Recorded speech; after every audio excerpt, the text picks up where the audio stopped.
Explosive rumors have been spreading online about the fate of Israeli Prime Minister Benjamin Netanyahu.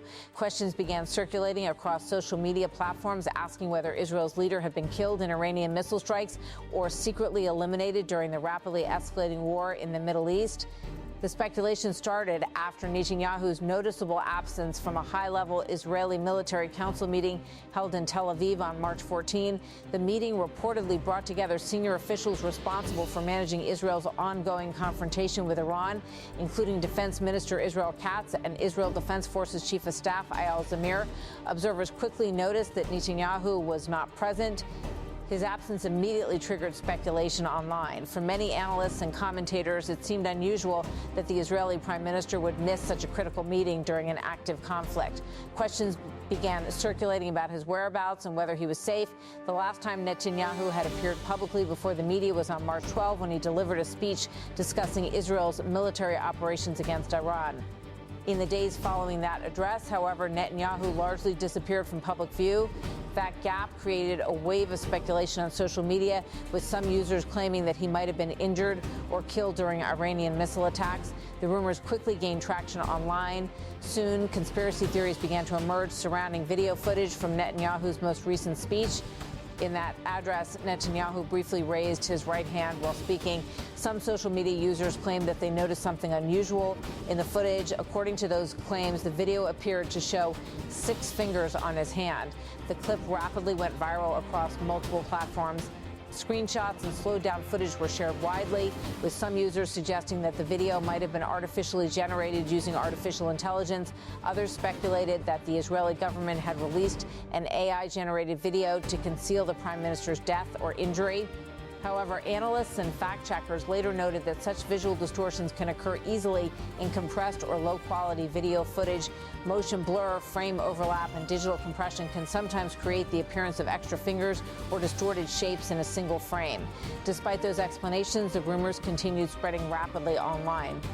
The speculation intensified when American political commentator Candace Owens posted a message raising questions about Netanyahu's whereabouts. Her post asked where the Israeli prime minister was and questioned why certain videos allegedly showing him were being deleted. The post fueled additional speculation across social media platforms where hashtags about Netanyahu's alleged assassination began trending. Amid the growing rumors, journalists contacted the Israeli prime minister's office to request clarification. Officials responded quickly and dismissed the claims circulating online. According to the prime minister's office, the rumors were completely false. Officials stated that the Israeli leader was safe and continuing to perform his duties. Fact-checking organizations also examined the viral claims and found no evidence that Netanyahu had been assassinated or seriously injured. Reports confirmed that the rumors spreading online were baseless and fueled largely by misinformation circulating during the conflict. The speculation about Netanyahu's fate emerged at a moment of intense military escalation across the Middle East. The current war between Israel and Iran began on February 28, when Israel and the United States launched coordinated strikes against Iranian military and government targets. The operation targeted senior Iranian leaders as well as missile and nuclear facilities. During those strikes, Iran's supreme leader, Ayatollah Ali Khamenei, was killed in Tehran. His death triggered a dramatic escalation of hostilities between the two countries. Following the attack, Iran vowed revenge and began launching waves of drone and missile strikes against Israeli territory as well as U.S. military installations across the region. The conflict has since entered a dangerous phase marked by frequent missile barrages, airstrikes, and targeted assassinations of senior officials on both sides. In one of his recent addresses, Netanyahu described Israel's military operations against Iran's missile infrastructure. Benjamin Netanyahu said, "In an operation with our forces, we also for the first time paved the way for comprehensive damage to Iran's enormous missile arsenal and also to its additional missile production facilities." The Israeli prime minister also spoke about operations targeting Iran's nuclear program and scientists associated with it. Benjamin Netanyahu said, "We did the same regarding its nuclear project, including a fatal blow to senior Iranian scientists." He argued that those scientists had been directly involved in developing weapons intended to threaten Israel's existence. Benjamin Netanyahu said, "They who led the development of the atomic bombs meant to destroy us, they are no more." The Israeli leader also warned that further strikes against Iranian military leadership could follow. According to Israeli officials, the campaign aims to weaken Iran's military capabilities and disrupt the leadership structure of the Iranian regime. Recent developments appear to support that strategy. Israel claimed responsibility for an airstrike that reportedly killed Ali Larijani, one of Iran's most powerful security officials and a key figure in the country's political leadership. If confirmed, Larijani would be among the highest-ranking Iranian officials killed since the death of Supreme Leader Ali Khamenei earlier in the conflict. Despite these developments, the war shows no signs of slowing down. Iran has continued launching missile strikes targeting Israeli cities and military installations. Late on March 15, Iran launched another wave of long-range ballistic missiles toward Israel. Air raid sirens sounded across multiple cities as the missiles approached. According to Israeli emergency services, several civilians were injured by falling debris or shrapnel after interceptor missiles destroyed incoming projectiles. Videos circulating online showed fires breaking out in residential areas after fragments from intercepted missiles fell to the ground. In some cases, parked vehicles caught fire inside residential parking lots. Israeli authorities said they were investigating several incidents to determine whether the damage was caused by missile fragments or other factors. Meanwhile, Israel's air defense systems were activated across large portions of the country. Sirens sounded in central Israel as well as in northern and southern regions after additional missiles were detected heading toward Israeli territory. The repeated missile alerts have created an atmosphere of constant tension for Israeli civilians. Authorities have issued updated civil defense guidelines to help communities cope with the threat. In certain areas of the country, emergency restrictions have been partially relaxed. Local authorities have allowed schools to reopen in regions where adequate shelters are available within short distances.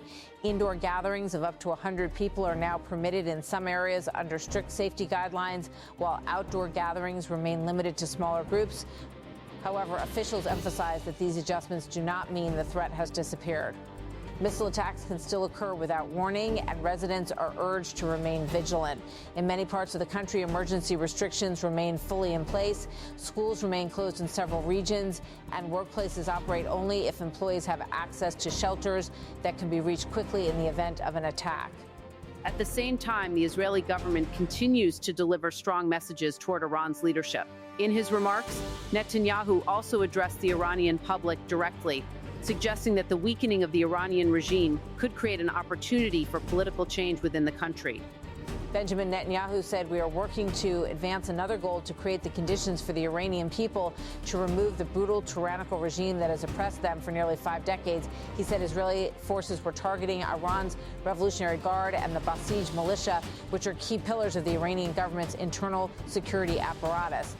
Benjamin Netanyahu said, "We are striking devastating blows against the Revolutionary Guard and the Basij, both in the streets and at checkpoints." At the same time, Netanyahu emphasized that any political transformation inside Iran would ultimately depend on the Iranian people themselves. Benjamin Netanyahu said, "Ultimately, at the close of the day, the final decision truly rests with you. The power and the future are entirely in your own hands."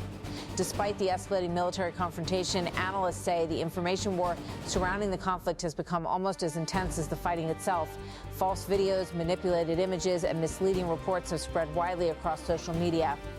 Experts warn that artificial intelligence and digital editing tools have made it easier than ever for misinformation to spread rapidly during major geopolitical crises. The rumors surrounding Netanyahu's alleged assassination are one example of how quickly unverified claims can gain traction online. In reality, there is no credible evidence that the Israeli prime minister has been killed.